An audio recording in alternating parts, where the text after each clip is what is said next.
Hey guys, welcome back to After Hours with Jimmy Thistle. I mean, where are the weeks going? I can't believe we're now in middle of March, beginning of March. It's insane. We're getting into spring, which I absolutely love being a gardener. So it's one of those things. It's we've had so much wet weather that I'm just every second, apart from doing now, the sun's out, but I want to be outside and just enjoying it. So I hope you guys are too. Today on the podcast, today's episode is Rachel. Now I didn't meet Rachel, unfortunately, because she's a co-host of Ryan, Rock Bottom with Ryan's podcast now. But when I was on Ryan's episode podcast, Rachel unfortunately wasn't on the show that day.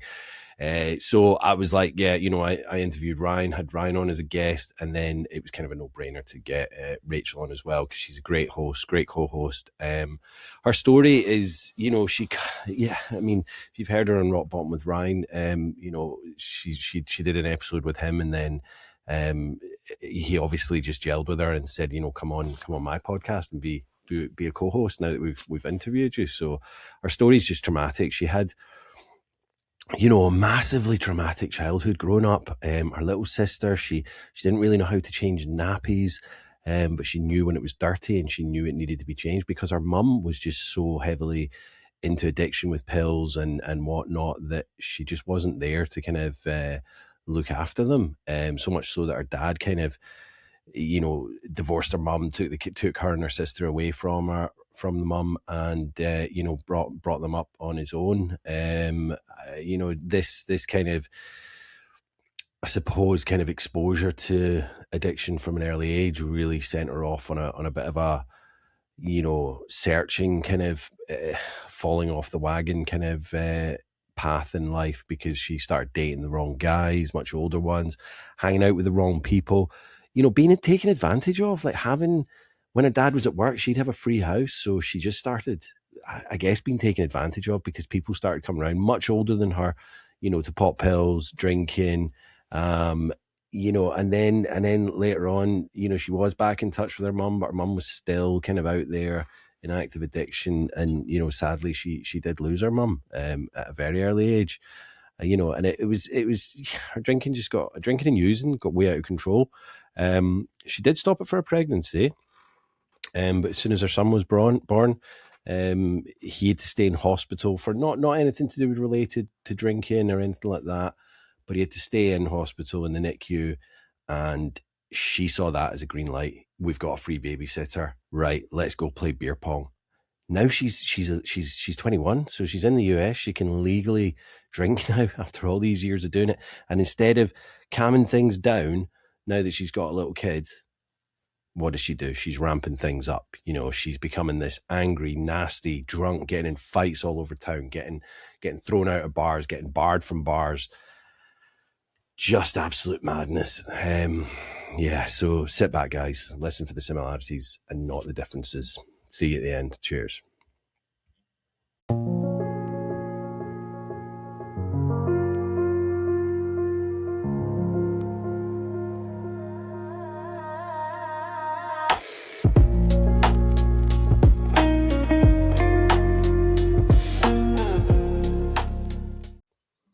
Rachel, welcome to After Hours. How are you today?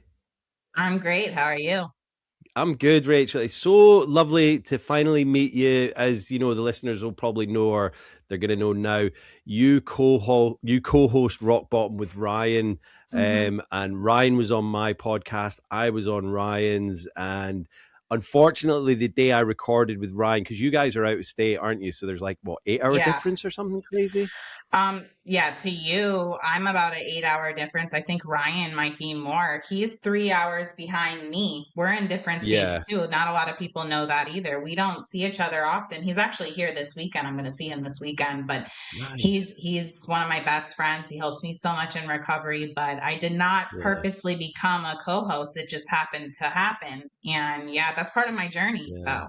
Well, this is it. I think I started dipping in and out of Ryan's before we kind of spoke, and then I heard your episode, And then like a couple of weeks later, I was like listening to another episode and I was like, oh, that's Rachel that's now co-hosting. And I was like, that's cool. So yeah, so Yes. thank you for, giving up your time to come on after hours. And, Of course. I like to kind of get a little bit of background and tell us a little bit about your childhood, where you grew up. And I guess when you had your first drink, Rachel, take it from there. Okay. Okay, so I didn't have my first drink, or really get drunk until I was about 16, 17. Mm-hmm. And alcohol really was not in my home. But my mother was an addict. She actually died when I was Mm. 16 of an overdose. She Oh, did not Jesus. drink really. She took opiates and, benzos, a lot of them, to Yeah. the point of, Yeah. nodding out. And I saw that growing up. My dad had full custody of my sister and I.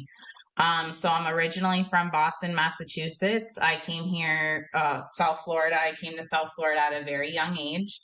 Mm-hmm. Um, and with my dad and my mom, they were together still. Uh, but my dad was working two jobs because my mom couldn't work. She was under the influence all of the time. And it Mm. was pretty, I would say, not intentionally neglectful, but it was a very neglectful childhood. I was, a child. I had a little sister who wasn't being taken care of really much either because my dad's working two jobs. My mom is strung out. Mm-hmm. Um, with cigarettes in her hand, nodding out. I've had to take plenty of cigarettes out of her hand, not to cause fires, which one almost actually happened. Um, Jesus. but yeah, my little sister and I were not well kept. There wasn't much food in the house, and I just remember I knew to take the diaper off of my sister. I didn't know how to change a diaper, but I knew her diaper would be full, and that wasn't good. And I would be 5 or 6, so I would, take it off, put a new one on. But and I would leave the house often because the clubhouse, they had little cookies up there, and I would go there and leave the house because my mom was asleep and I just wanted cookies. I didn't know it was like a problem, obviously, to leave your house at that age and walk across, like, walk pretty far by yourself without a Yeah. parent. And Crossing roads and event stuff. Yeah. yeah. And Yeah. eventually, the front desk, contacted my father and was like, hey, your daughter is coming and getting cookies every single day. And it, caused a major fight. But what really caused my dad to just say, I'm done, was my mother was driving under the influence with my sister and I, and she crashed. She Oh, crashed. Jesus. We went flying into a dumpster. We went over a median, and I remember putting my arm out, to save my sister to not go through the windshield. But her car seat wasn't even buckled in. She was in the car seat though. But I just remember with all of my strength and all of my might, putting my arm out and just protecting her while holding my own body. We Mm. crashed and my dad arrived on the scene. I don't know how my mom didn't go to jail, but she must have woke up from the pills. Mm-hmm. And my dad said, I'm done. So in the early 90s, mid 90s, he was like, he fought for custody for my sister and I. And that wasn't easy because he's a man. And Yeah. in the state of Florida, or at pretty much a lot of places, the mom has full rights. So, It's still tough now, even though we're kind of a bit more open to the idea that, yeah. that men can take care of kids just as much as the mother. But Yes. it's still a kind of, tipping point that women seem to get the majority of that, despite Yeah. what's going on, because obviously your mother wasn't fit to kind of be taking No. care of you guys at that point. And so what are your thoughts, Rachel? Sorry to kind of butt in, but what are your thoughts on like being a kind of, someone that became an addict yourself? What are your thoughts now, Mhm. like on your mother's kind of condition at that point? Obviously, Mhm. at the time you probably like hated her and thought she's not fit to look after us, but from an addict's point of view, it's like she obviously maybe didn't want to be like that, but she was Yeah. addicted to the drugs, Yeah. and so it's She kind was of, sad. yeah, but She she was didn't hurting. try to get help or anything like that. No. From I don't remember this, but from what I was told, that she did attempt to go to rehab multiple times, but then my Hmm. mom turned, like most addicts do or are, very manipulative, and back then she was able to doctor hop. Yeah. So she was shopping now for more pills. So Of she course. used that knowledge of going into rehabs to actually learn how to get more medication when she got out. She never was serious about getting help. I never knew her as one to say, I'm going to do this. I want to do this. But I know her background and things she went through. And now, as a mother myself and an addict, Mm-hmm. yes, I understand she was struggling so bad. She was so far in, and I love her to death, and I'm Yeah. glad to be on earth. But she should not have had children. She shouldn't have had Yeah. children. Yeah. So that's where that was. But my dad ended up divorcing her, and she went back to Massachusetts, and we stayed in Florida where my grandparents were. My dad continued to work because he had to. Yeah. Once again, I'm alone though with my sister quite often growing up. And then now my mom decides to come back to Florida from Massachusetts around teenage years. I'm about 11, Mm-hmm. 12 years old. And now I'm at that kind of what you said. Now I'm at the fuck you phase. I'm like, I'm rebelling. I'm like, I don't want to hear what you have to say. You haven't been around. I'm not going to listen to you. Yeah, you're my mom. You birthed me, but you're not. So I grew up with Yeah. no woman figure or anybody to kind of guide me in any which way, and I was looking for love in the wrong places. I would, date guys that I really shouldn't at a very young age, and, Mm-hmm. doing things I should not be doing. And it was just to fill the void. And then I was hanging out with the wrong crowd. And that's when alcohol did come into play. That's when it was like, okay, Rachel has an apartment because her dad's at work all the time. I'm going to bring bottles. And I'm around men that are for sure, now that I look back at it, I'm like 15, 16 years old. They had to have been in their early 20s or something, mid Right. 20s, Right. and they're hanging out at my house while my dad's at work. So Yeah. I'm with these guys and girls, and we're smoking cigarettes and drinking Bacardi Gold, and and I'm a tiny little teenager, and I'm just doing it on an empty stomach, not knowing what I'm doing.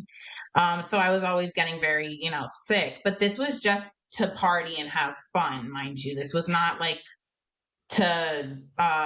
It wasn't to numb anything, or so I thought. I just didn't know No, what but I was doing.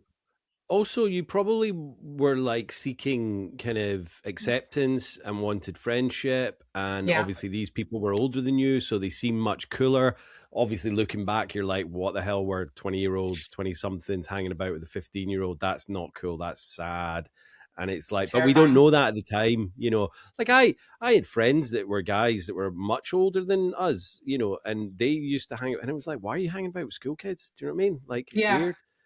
it's There was very nothing terrifying. nefarious or anything like that, but it was just like, what? Why are you not hanging about with people your own age? And it was like, was there any kids your age that were hanging about with you, like your friends your age? Yeah. Yeah, but so there was a few of Yeah, you, and then these and older guys. Yeah, unfortunately, I know one of them, we still have each other on Facebook. We have each other on social media. From what I know and what I see, obviously it's social media. She's doing well. She has a family.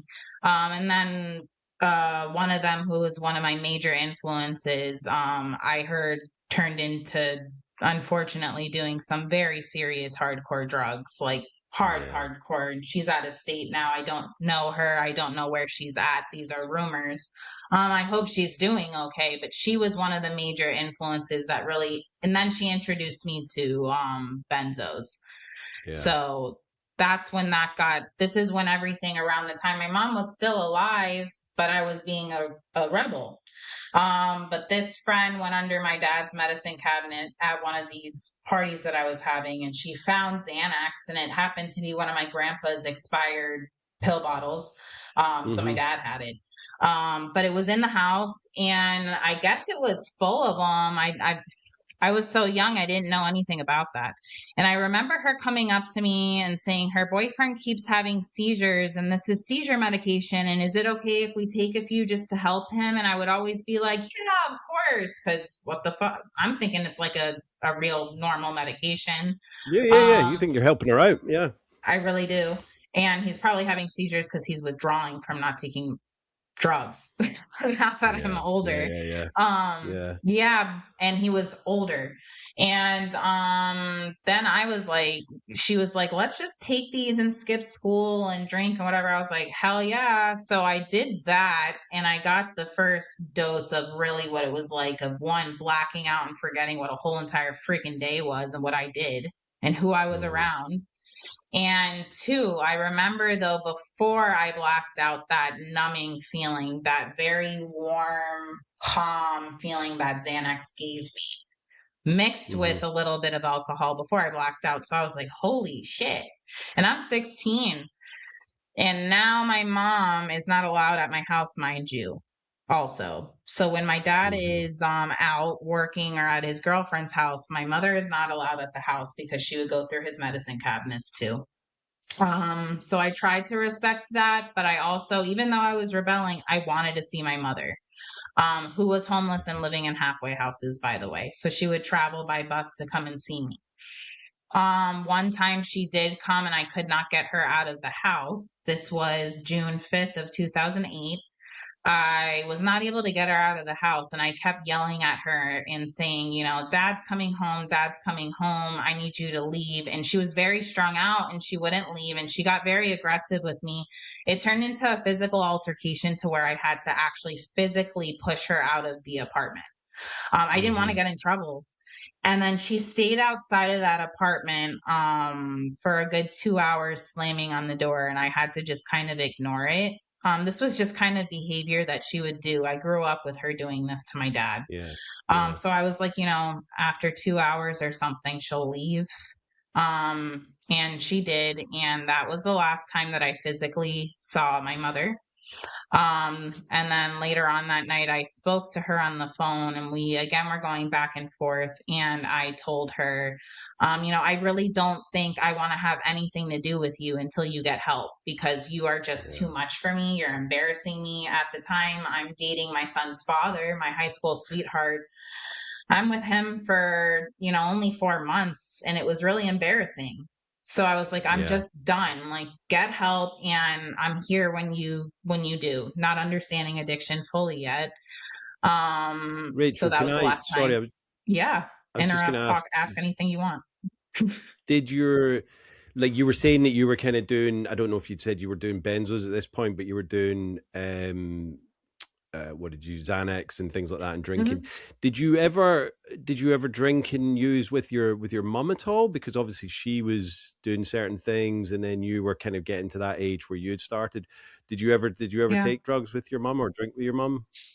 So I've never shared this ever, actually. Well, I've shared this to family members and stuff like this, but hopefully I don't cry saying that. But it's Oh, okay if sorry. I I do. mean, No. I want to share this. People need to hear this. So my sure. mom did hand me my first joint at the age of 12. I remember her going through my dad's stash. Once again, she was not allowed at my dad's house for this reason, mind you. She went into my dad's stash, and she found a little clip, a little joint. And she goes, word for word, she goes, "You want to do something cool?" And I looked at her, and it's my mom. So I was like, yeah. And she was like, okay. So she lit it up, and she took like a puff out of it, and then she's trying to guide me on how to do it, and she handed it to me, and I didn't do it correctly. I didn't get stoned. But my mother handed me my first joint. So there was that. And then I remember being at the mall with her a few weeks prior to her passing away, and she went through her pocket, and she goes like this, and she opens it, and it had different colored pills. I didn't know what any of them were, and she looked at me, but she wasn't sober. She looked at me, and she said, take some. She said, which one do you want? You could have whatever you want. And I looked It's at her, like and I was like, what the? sweeties, isn't it? You know, color sweeties kind of thing. Yeah, candy. Yes. I specifically remember there was a purple one. So I looked at her, and I was like, Mom, what the? I literally said to her, I said, what the fuck? I said, I'm 16 Yeah. years old. I said, what is that? Yeah. And she was like, I'm just saying, if you know, you want to take some, you could take some. Like, I'm sharing with you. And I declined it. I knew it was horrible. So this was like me already in my mind when she did that. I was like, I think I need to cut her off. Like, so that was already kind of building up prior to me kicking her out of the house on June 5th of 2008. So now June 6th, that after I cut my mother off, of 2008, I'm going to have another party. I'm cleaning the house with my son's father, Carlos, and we are cleaning. And it seems like everybody seemed to be very, very late. It was supposed to happen at 8 p.m. and it was almost 10, and nobody was there, which was weird. Then I hear my mom's phone ringtone at almost 10 p.m. and I pick up, and it's the owner of the halfway house telling me to rush to a specific hospital. And I'm like, I don't drive. I don't drive, and my dad's not here. And he was like, you need to call your dad. Mind you, she went to the hospital a lot because she overdosed quite often. So this was almost like a cry wolf situation. But this time I knew something was wrong. I just did. So I called my dad and I was screaming. I was like, you need to get in the car right now and come and get me and take me. He didn't want to because, like I said, it was like a cry wolf situation. He was like, Rachel, she's You were fine. used I'm to it. like, she's fine. Yeah. Hmm? You were used to it. Yeah. Yeah. It was just like a kind of another run in the mill type situation. You're like, yeah, we'll get down there whenever. But you said you were kind of feeling like this is serious this time. Yeah. Yeah. I had a gut feeling. It was weird. Yeah. So he listened to me and he got in the car. He came, got me. The whole drive there, I'm panicking. We're getting closer and I'm screaming the whole way there. Every red light, every car that's driving slow. And once again, this has never happened to me. Like, I never got that way before.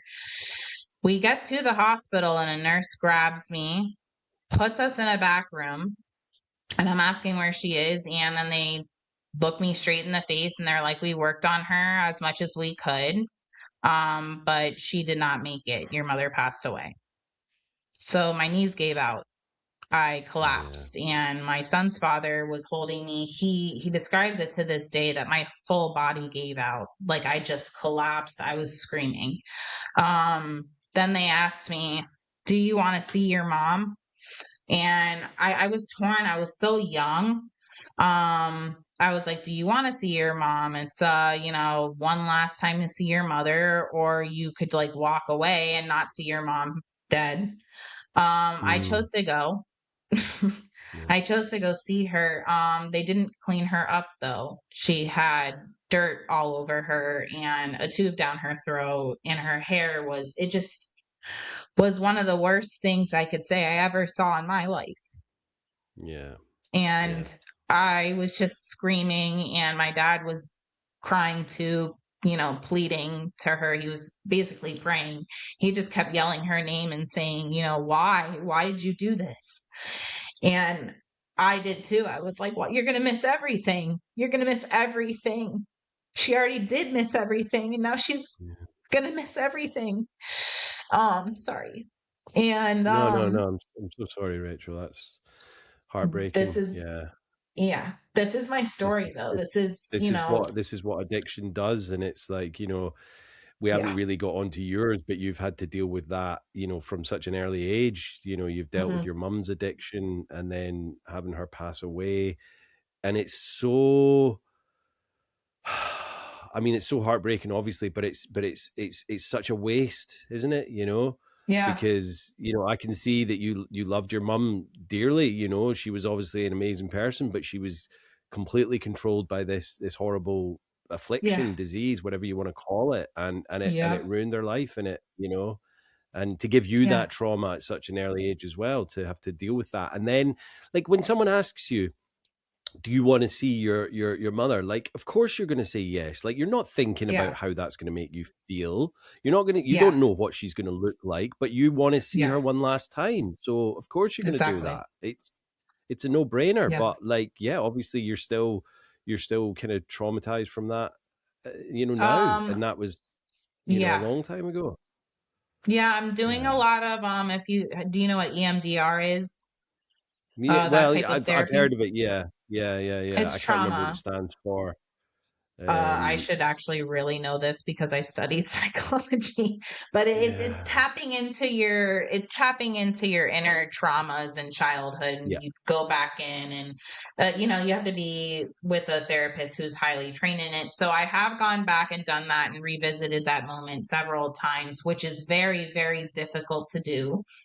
Did this Sure. in sobriety though, and it takes you back to that very moment, and I could say I do have PTSD. I'm diagnosed with it due to this, but it's not as difficult now that I'm doing the work and healing. But Mm-hmm. yes, I used to see flashes of her. Like I would be in the shower washing my hair and I would see her. It was just really, Yeah. really scary and bad. So after that day, I just didn't give a fuck anymore. And I'm still hanging out with these bad people. I started kind of Mm-hmm. shifting into a clique though that actually cared about me for a good until I got really bad in addiction 17 years later. But this clique was like my family. Not like a Mm-hmm. gang or anything like that. They were just a group of people, a brother and a sister, and then a few other friends from the neighborhood. And we grew up Mm-hmm. together. They were my best friends, but we partied hard too. Yeah. So then I started taking the partying even harder. But by 19 years old, I get kicked out of my house with my stepmom and my dad because I'm really out of control with the drinking now. Like really Yeah. out of control. I'm stealing their alcohol, filling it with water and putting it back. Like Yeah. blacking out all the time. I'm doing ecstasy every single day. I'm still doing benzos. I'm still doing Xanax. Like I'm just mixing everything. I was just a complete train wreck. I'm still with my son's father though. Mm-hmm. And are you Carlos was working at this still. point, or? I got out of high school and I had a part-time job, but I was not reliable. I stayed with Yeah. that company for 10 years, but I was not reliable. I'm surprised he kept me for that long. But I worked Mm-hmm. part-time. I was Mm-hmm. not making much money. And my dad and stepmom were like, you gotta go. Like, this is like, Yeah. instead of helping me, you gotta go. Yeah. So I did go. I went and moved in with Carlos, his sister, my son's father. And I actually ended up getting pregnant immediately with my son. Mm. By the time I turned 21, ironically, and that's the legal age to drink, I turned 21 pregnant. I was 5 months pregnant. And then I had my son, I had Gabriel. And you would think that's, you would really think that would have stopped me. I did stop during my pregnancy though, but no, it didn't stop me. He was in the NICU, and this is horrible to admit, but again, people are going to be listening. So they need to hear, the truth. Yeah. Yeah. Of He course. was, Of course. yep. He was in the NICU for swallowing fluid, not because he was premature. He just swallowed fluid, and then they kept finding out, acid reflux and this and that. So he was there for 10 days, and I had a C-section. And I'm hobbling out of the hospital, and one of the first things I say is, "Oh, well, we got a free babysitter. Basically, he's at the hospital still. He's in good hands. Let's go play beer pong." So we did. I went to a Yeah. house party, and I got And drunk. had you stopped for the entire 9 months of the pregnancy then? Yeah. Yeah, Which I yeah, find, immediately. and I think that's amazing. And like all the women that have been on the podcast that have, had children, they've all stopped for the pregnancy, which is just baffling that they're able to do that and not want to poison the child, but as soon as they're finished with that, it's like, well, let's start poisoning myself again. It's madness. You've got that break of 9 months, and then you decide to, it's like, right now we can go back to it, and it's crazy. Yeah. But I mean, Well, I think yeah. it's, I don't know, like, obviously I've never been pregnant and could never get pregnant, but I was like, would I have been able to do that for 9 months? I don't know, man. I just don't know, you know? Well, I'll tell you why. I actually found out I was pregnant because I was hanging out with one of my friends, and I was at the point I was drinking all day. So I had my Bud Light Platinum. I was on a kick for that for some reason. Ew. Hmm. Anyway, Bud Light Platinum because it has a little bit higher percentage. But I would walk around with a Yeah. 6-pack of that quite often. But I'm sitting down and I'm kind of on my same beer for a while. My friend looks over at me because I'm usually pounding them down, right? Yeah. My Yeah. friend Yeah. looks over at me and he's like, Rachel, you literally have been drinking the same beer for almost 2 hours. And I was like, you're right. So I like tried to keep drinking and I was like, this, I feel gross. Like this doesn't feel good. And that's how I found out I was pregnant. I couldn't drink alcohol. So I think I Wow. mean, that's probably, that's probably Well, yeah, why I stopped. that's maybe your kind of body saying this is not for us right now. You know, we Yeah. don't want this in our body, and that's good that the body has that kind of reflex to do Right. that.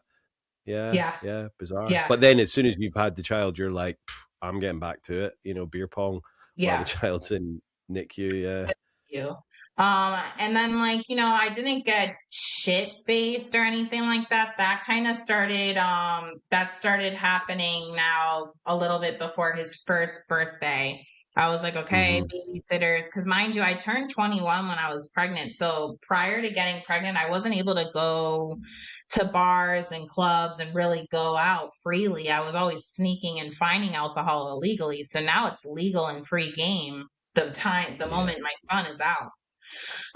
So I'm healing from the C-section, and once I'm healed from that, now I'm like, okay, well, I want to go to a club for the first time. Like, I want to see that type of atmosphere. And I'm throwing the baby on family members. And now the drinking is back to out of control, getting kicked out of bars, fighting people, throwing drinks in people's faces. I was just not a fun drunk. I was a very, very nasty drunk. I was very mean, hmm and very scary. I would try to fight men. It was just my son's father abused. I used to physically abuse him. And I always share this and I take accountability for it. I used to be completely blacked out, and he would come home from working and I would just rip him a new one and it would get physical. And there were plenty of times that I put my hands on him. And yeah. I regret it to this day. He didn't deserve any of that. He didn't deserve any of that at all. And he never hit me back. And was he a drinker as well? Was he a drinker and user, or just not? No, no. And would you say No, that was kind of Ratchet Rachel coming out, or was Ratchet Rachel more of a fun kind of drunk, or was Ratchet Rachel the kind of no, angry beast that's of a Ratchet Rachel. drinker? Yeah, That is yeah. Ratchet Rachel. And again, we didn't create that actually on Rock Bottom with Ryan. This is really who I am or Oh was, no, no, my alter yeah, this is ego. yeah, yeah, Yep, my yeah. alter ego, Ratchet Rachel. She was a very, very angry person. Um, and that was, yes, I used to attack Carlos for sure. I remember a specific time, and I don't even know why I was mad. He wore glasses, and I took the glasses off of his face, and I stomped on them, I broke them, and then I spit in his face, and he didn't do anything to me, and he didn't deserve that. And now he Mm, has no glasses to see. So, yeah. and Ratchet Rachel will come out on anybody. Like, you could look at me the wrong way walking through a bar, and I would literally throw my drink in your face, or I would push you, or I would just start something, man or woman. It didn't matter. I didn't care who you were, I didn't care Yeah. size. And I'm 5'2" and I'm tiny. So that's just And not safe. did your friends that you were out with maybe in bars when this was happening, or even Carlos, did they kind of question you and go, Rachel, you know what, you're such a lovely sweet person when you're not drinking or using, why are you doing this? Did anyone come across and say anything like that to you, or Yeah.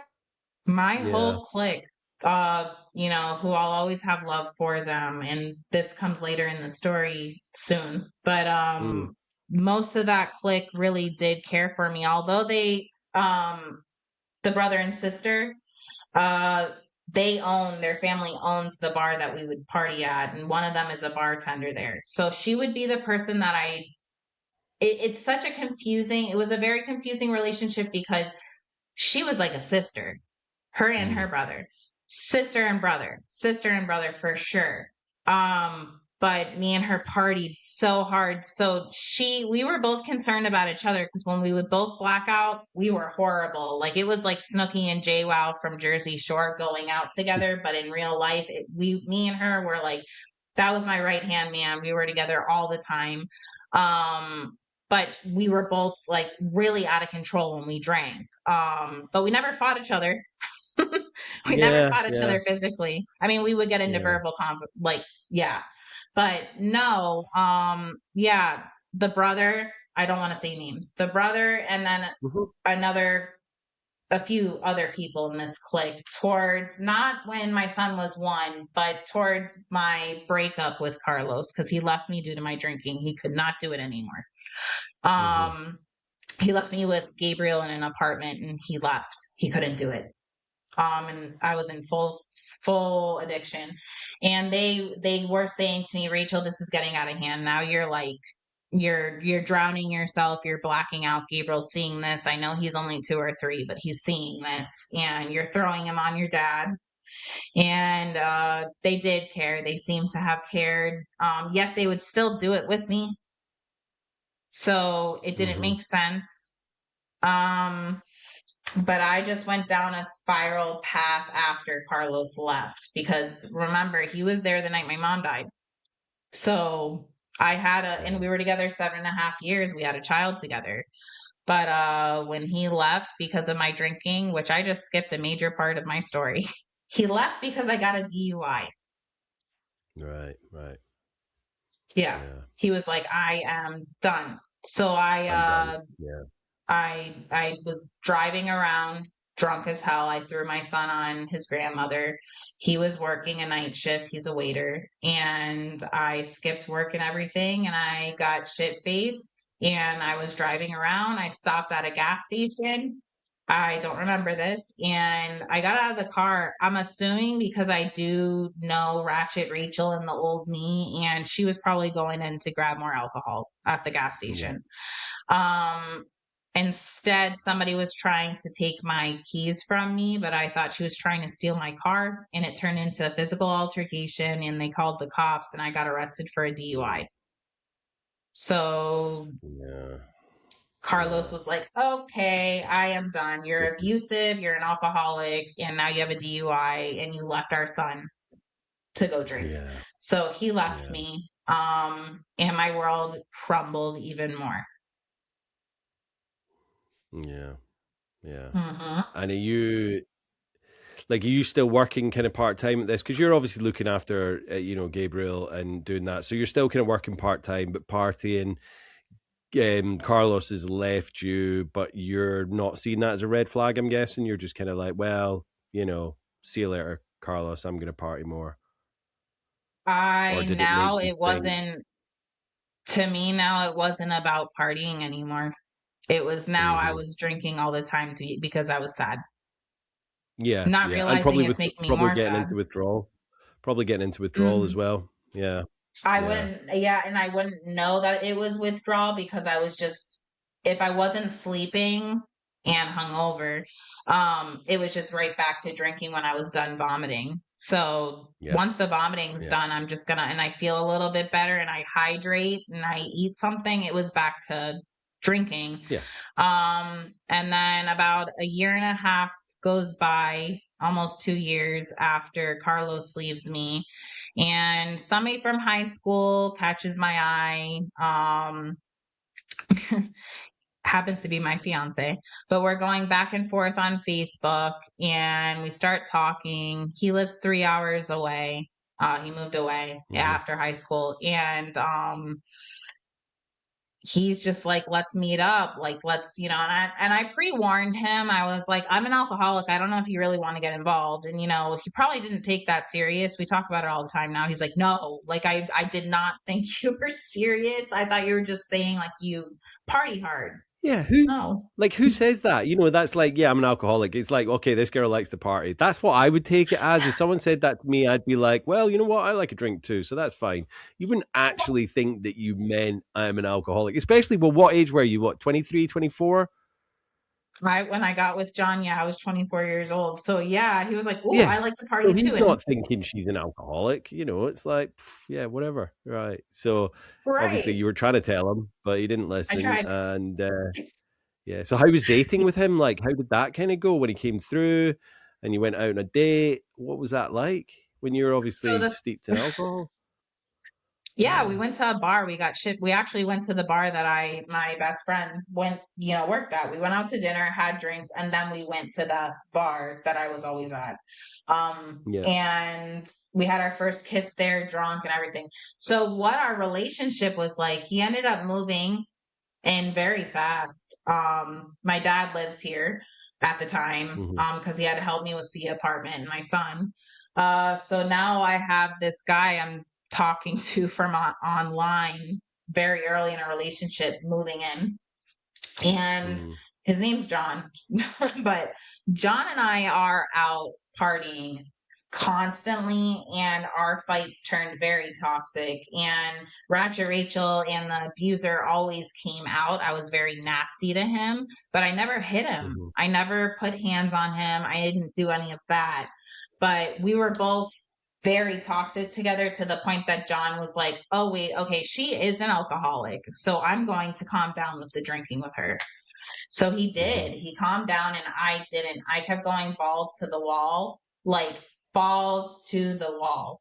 My Mm-hmm. dad ends up moving out because we want privacy and things like that. And about 2 years before I quit, my sobriety date is April 11th, 2024. Mm-hmm. A good 2 years before that, it got to the point I couldn't hold a job.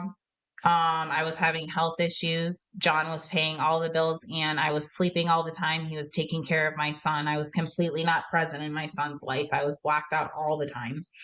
Yeah. And major health issues, gastro issues. I was 221 pounds, sleeping all of the time, all of the time. I was not bringing any finances in at all, and our house was a dump. Our house was a dump. Yeah. There would be, leftovers in the fridge for weeks. It was just really, really bad. And John couldn't handle it anymore. After being together for 7 years, I ruined our 7 year anniversary massively. So this was April 1st of 2024. I told him I would make him a nice dinner. You go to work, and I'm not working. And I use that Yeah. as, okay, I'm going to drink because I was at the point where I was drinking from the moment I woke up.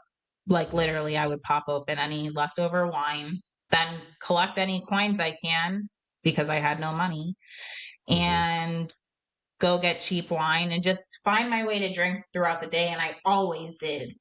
But Oh yeah, I mean, I was broke as a joke, but I always managed to find some money or borrow, beg, steal, whatever. oh, And I yeah. was always, it was what I needed. It was my medicine, I was withdrawing, so I needed it. And it didn't matter how I got there Yeah. or what I did, but I managed to get my daily allowance every day, sometimes more. And that was a Yep. good day. Oh, Yeah. yeah. Oh, that was a good day for sure. And then waking up to extra stuff that you thought you finished. That was always a good day. But Oh, for me, yeah. I tell John, get off of work. He's a mechanic, so he's under a car all fucking day for 12 hours. I'm like, I'm gonna make you a nice dinner. Mm-hmm. It's our 7 year anniversary. And I used that time to get drunk. I'm thinking that I'm gonna have a couple hours to just sleep it off, and then I'm gonna wake up and make Mm-hmm. the dinner. That was my mentality. No, Yeah. I got so hammered that I did black out and sleep, but I slept until he got home. I didn't even start dinner. And then I woke up blackout still because I was mixing benzos at the same time still. I'm taking Xanax and drinking a lot, which is highly Mm-hmm. dangerous. Um, so he wakes me up after on our anniversary and after working all day, and I am blackout to the point that I'm verbally abusive, and we got into a massive fight, and he left that night for a couple hours, and then he came home. He didn't even want to sleep in the same bed. And the next morning, I'm not working again still. And Mm-hmm. he just says, you know what, Rachel, I can't do this anymore. I just absolutely can't. I love Gabriel. I love Mm-hmm. you. But he gave me an ultimatum, but he didn't even sound like he wanted to stick around anymore.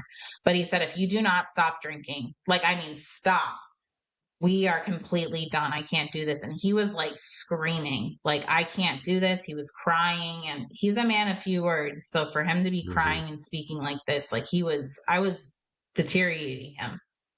Yeah. So, it went on for another 10 days. I was hiding it.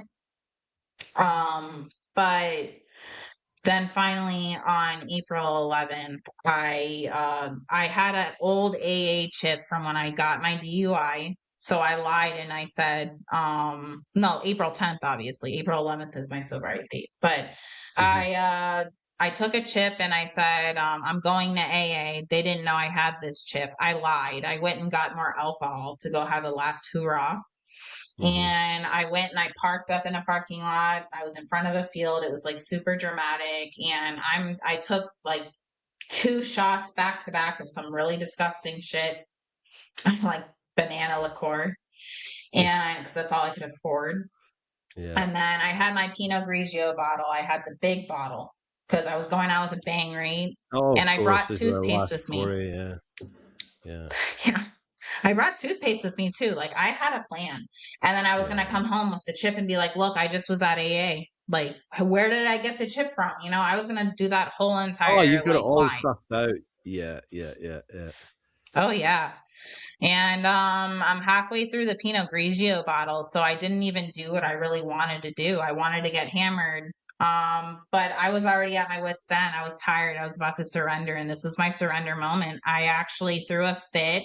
I almost kicked my windshield in. That's how much of a fit I threw. But I was punching, screaming, crying, and I'm tiny, so I almost kicked my windshield in. But I grabbed the Pinot Grigio bottle half full and my other 2 little empty shots, and I stood up in front of the field and I tossed it with all of my might. It did fly pretty hard, and I collapsed to the floor screaming in the middle of a fucking parking lot, on the floor, crying, just hysterical, and it was done. I was done. That was my surrender moment. I was done. And then I used the toothpaste, tried to clean it up, got toothpaste on my shirt and didn't notice.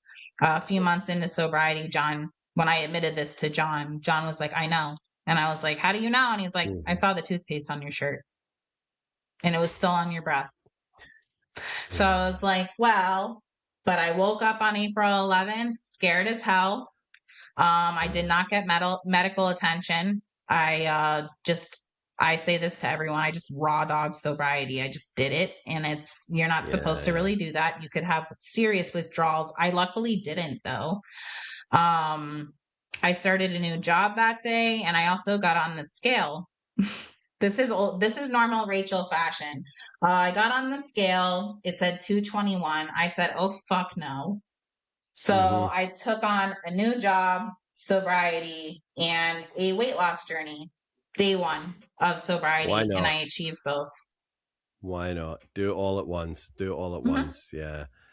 And I did it. You're looking amazing. So you've obviously, Thanks. you're happy with your kind of, weight loss venture. You're still in the same job, aren't you?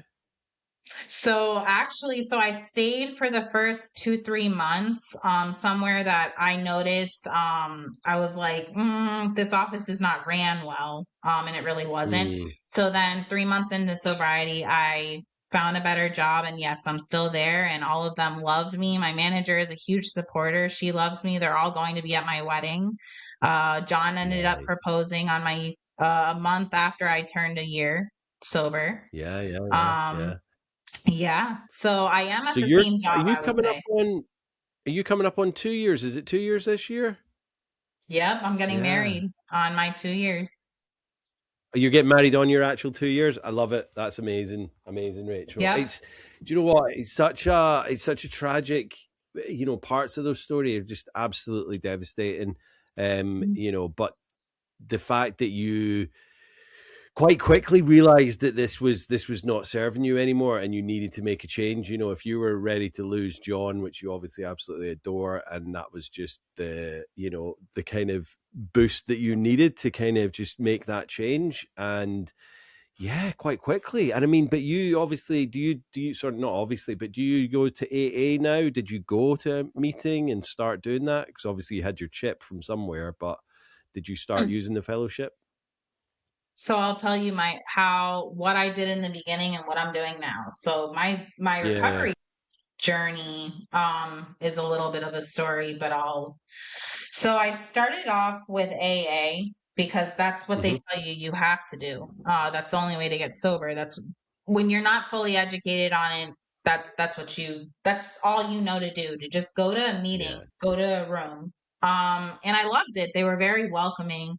Um, then, and I'm not knocking it, then it started to kind of feel like a cult to me. I didn't really Hmm. like the steps. Also, I was very new into sobriety, so I didn't educate myself on the steps though.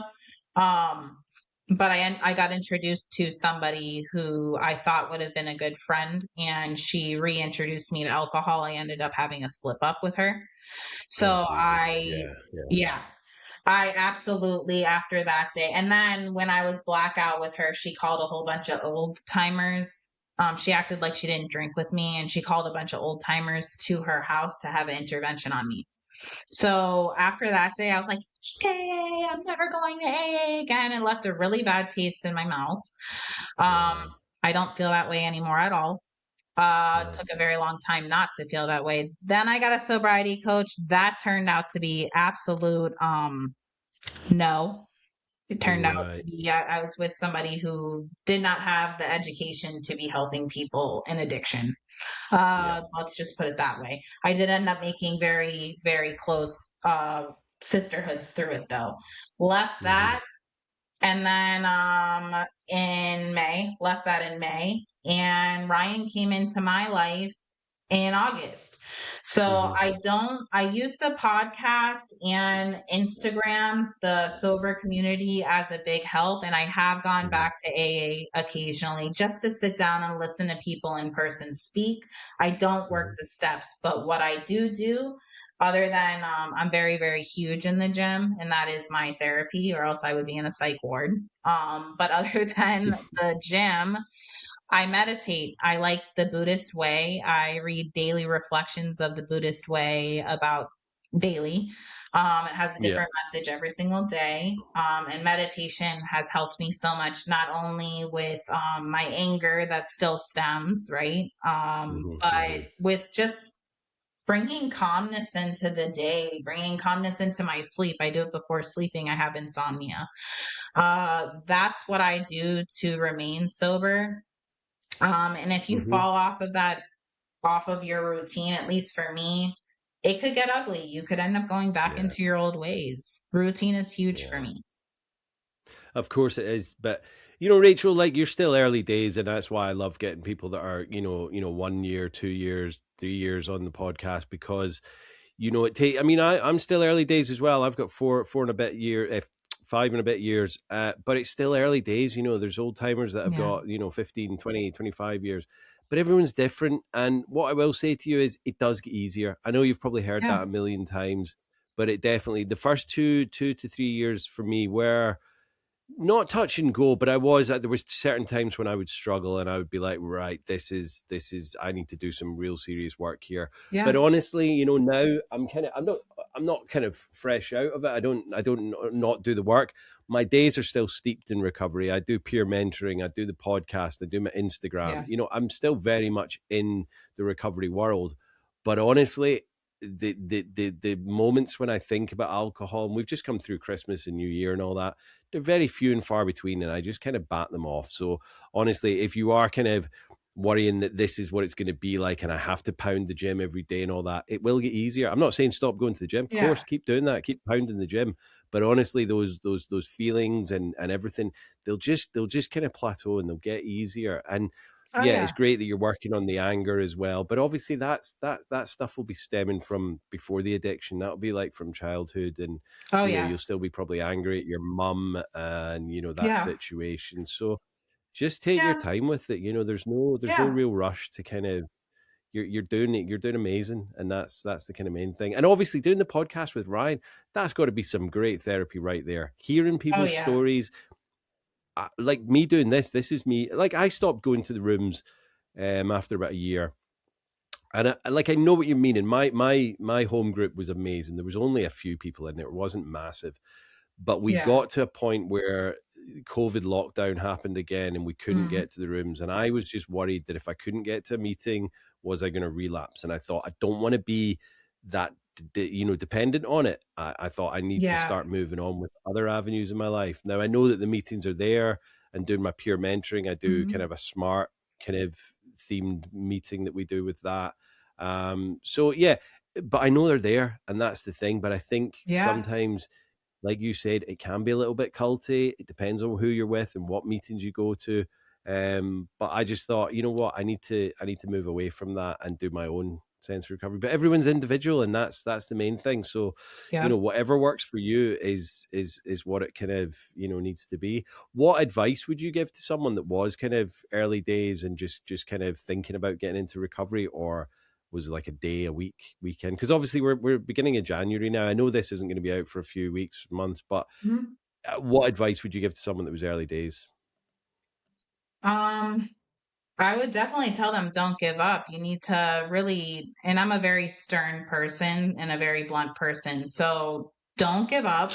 You need to look yourself in the mirror. You need to give yourself a Mm-hmm. why. What's the reason why you're stopping? Is it your health? Is it because you got to do this for you? You can't just be like, oh, I have children. Like, no, why are you doing it? You need to literally Yeah. look yourself in the mirror and you got to give yourself tough love. Do you want to feel like this anymore? Do you want to be depressed? Do you want to keep not having money in your pocket? Do you want to keep, feeling like complete shit? Do you want this anymore? Because if you don't, Mm-hmm. it's time to surrender. You need to drop the bottle or the substance, and it's time to do the inner work and heal. And healing could Yeah. take forever. The healing doesn't stop just because you drop the bottle. Of So that's course. what Of I would course. tell somebody. And it's not going to be Yeah. easy. None of this is easy. It's not easy. Nobody says, hey, I'm going to stop, I'm going to stop drinking and it's going to be easy. This takes a lot of work every single day. And it's not that I think of alcohol every day personally. That's not it. It takes a lot of work to work on my emotions and feel your feelings and just be like, wow, this is actually really happening. And I'm not going to go numb. I'm going to face it head on. And in sobriety, I would like to also share I went through 4 deaths. I grieve Mhm. heavily Yeah. and I did not drink. And whatever you got to do to stay sober, whether it's going to a meeting, whether it's full blown meditation all of the time and journaling or Mm-hmm. exercise, whatever you need to do, even if you need to get a sobriety coach, whatever you need to do, just do it. But don't be Yeah. all talk, do it. No, and that's it. You can buy loads of books and have them in your bookshelf and go, look at all the books I've got. And it's like, yeah, but you have to actually Hmm. read the books. You have to actually do the work. You have to, Hmm. because the knowledge won't just go in through osmosis. So, Hmm. yeah, and I totally agree with you. I always say it's like throwing spaghetti against the wall and seeing what sticks. Try it all Yeah. because AA might work for some people. It doesn't work for Mhm. everyone. Smart. I mean, I say AA. I wasn't in AA. I was in NA. Even though drugs weren't a big problem for me, NA was like alcohol's a drug. You're welcome here, and that was my Yeah. home group, and it was like, and it worked for me. It was more my kind of vibe, my tribe, and Yeah. I loved it for the first year, and I did everything, like anything that was asked service wise. I was like, I'm doing it. And Yeah. and I'm still very close to a lot of the guys that were in there. But it just was something that I needed to kind of step away from at a certain point, and that worked for me. Rachel, Yeah. do you regret getting sober? Not at all. I gained everything after dropping that one substance. I gained everything. A job that I love going to. I wouldn't say I love going to work, but I mean, like, I love going to work, if that makes any sense. I have my little area. I love my coworkers. They turned into Yeah. family. And who would have thought that? I'm present in my son's life. I lost 80 pounds. I didn't know I was this small.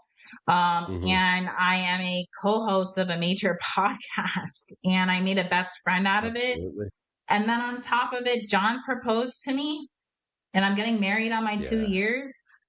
Like, come on. I mean, his mother passed away a month after he proposed to me, but she loved me to death. And on her deathbed, she said, remain strong because you're one of the strongest people I know.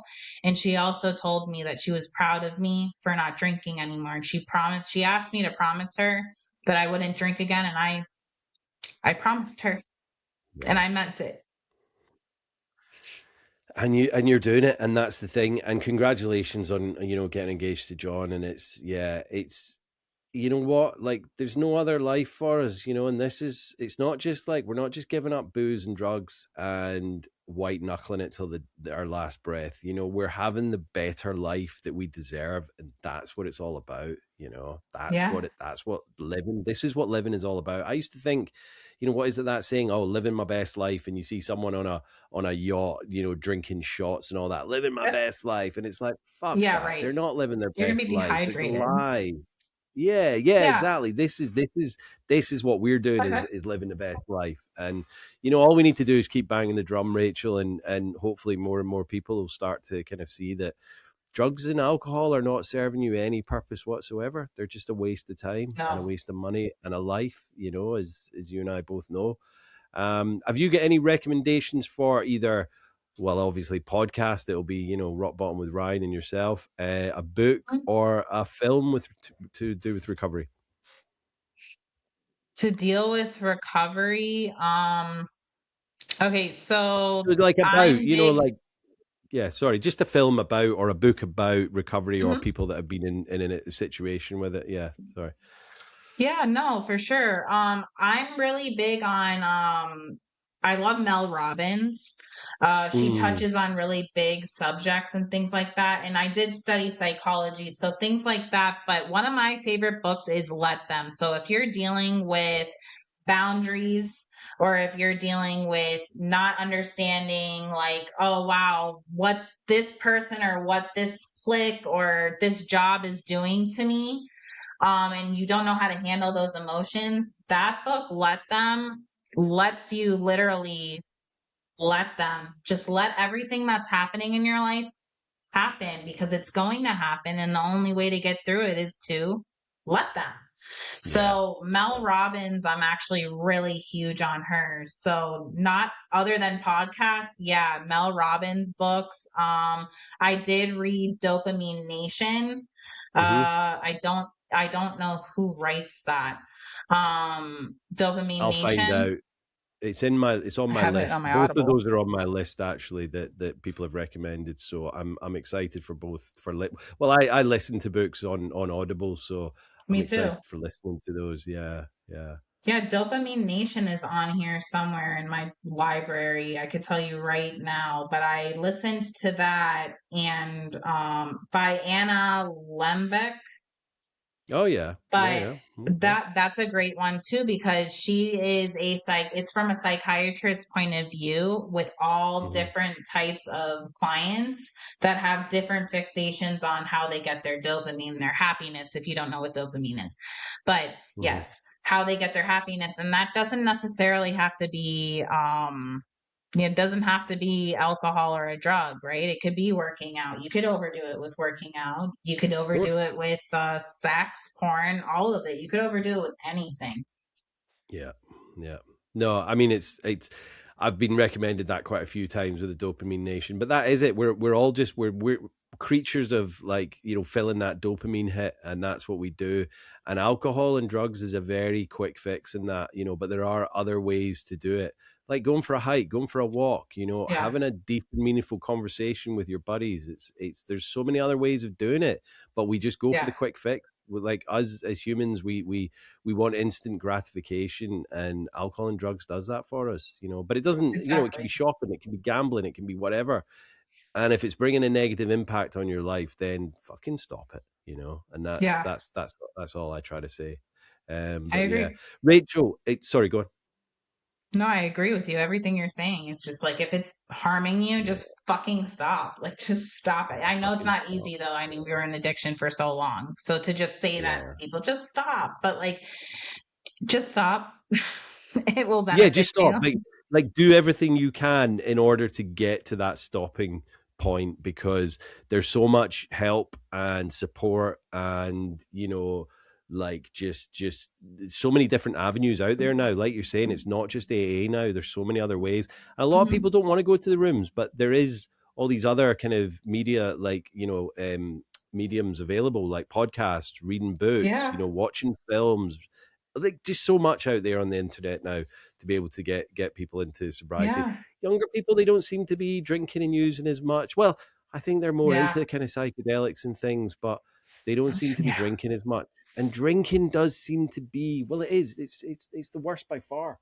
Apart from smoking, alcohol kills way more people than any drug put together. So, yeah, it's a real danger, but it seems to be this socially accepted thing. But yeah, it's crazy. Yeah. If it wasn't for alcohol, I would have never touched cocaine. So I mean, exactly. Cocaine is People say that weed is the gateway drug because it's this softer one and it's easy to get and do. Nah, alcohol is the gateway drug as far as I'm concerned. So it's it's a danger, but with people like yourself, myself, Ryan, all the others kind of banging the drum and saying don't do this. It's a waste of your time. So not worth it. Not worth it. Thank you so much, Rachel. It's been an absolute pleasure getting to know you and finally getting you on the podcast. So I do appreciate you giving up your time. But yeah, thank you. Thank you for listening. Yeah, we appreciate your sobriety and your story. So thank you so much for sharing it with us. So thank you. Thank you. Take it easy, Rachel. Take care. Bye-bye. Bye-bye. Bye. Bye. Thank you so much, Rachel. Just a harrowing story to kind of have to listen to and have you share as well, because we're all feeling for you after having heard your story. And like Rachel was an abusive drunk. That's not her as a person. That's not who she is. But as she got more and more drunk and more into addiction, she was laying hands on her husband, taking his glasses off and stomping them on the ground, smashing them, just having that alter ego, Ratchet Rachel. But by giving something a name, I guess you're almost kind of recognizing that this is this other personality of yours. So maybe something needs to be done about it. So I think recognizing that is a great first step. Giving it a name, maybe not the best thing, but I don't know. It's one of those things. She obviously recognized it and realized that that's where she need to kind of toe the line, I guess. And when her husband to be, her boyfriend at the time, John, gave her that kind of ultimatum and said, if you don't stop this, I'm going to have to leave you. It's not like kind of, my way or the highway, but it was like, I can't live like this anymore. So, that was kind of when she went and had that final last hurrah, having that last meltdown in her car.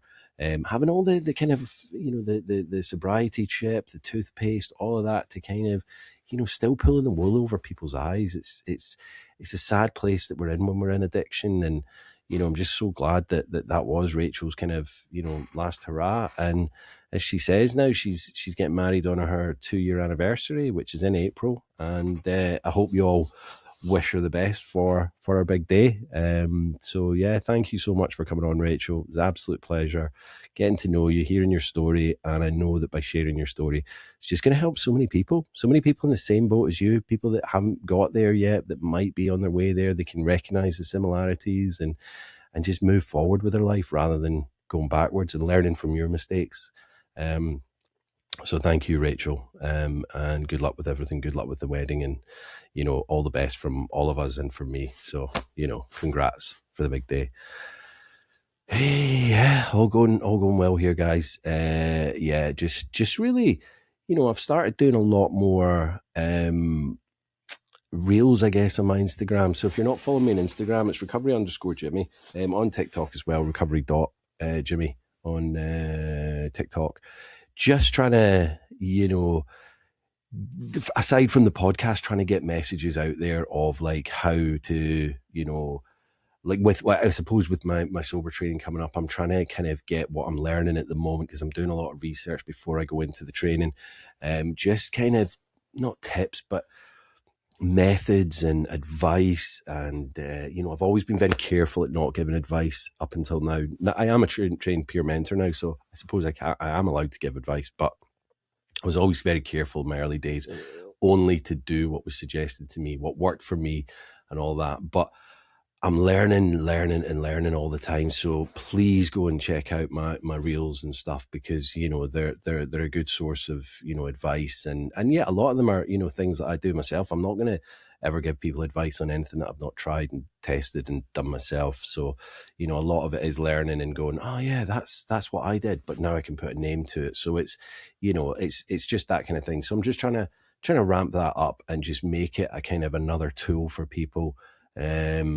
And really develop that and see how it goes. So yeah, so check me out on Instagram, guys, YouTube, on the podcast platforms as well. So just hit 5-star review, one if you're not liking this, and if you're not liking it, let me know. I'm having some really good discussions and conversations on YouTube at the moment. There's a lot of comments going on there. So if you're not on the YouTube, go watch it and watch this episode again and see, Rachel and myself having a bit of banter on screen. So yeah, do that and get involved in the discussions over there. I do get some not toxic, but I get some kind of, backhanded comments or people trying to be funny and all that. I think I give as good as I get. So, we've got to have a bit of humor and laugh in recovery as well. So it's not all serious and doom and gloom. So yeah, hopefully that's how people take it. But yeah, until next week, guys, stay safe, stay sober, and stay supportive. Peace. Love you all.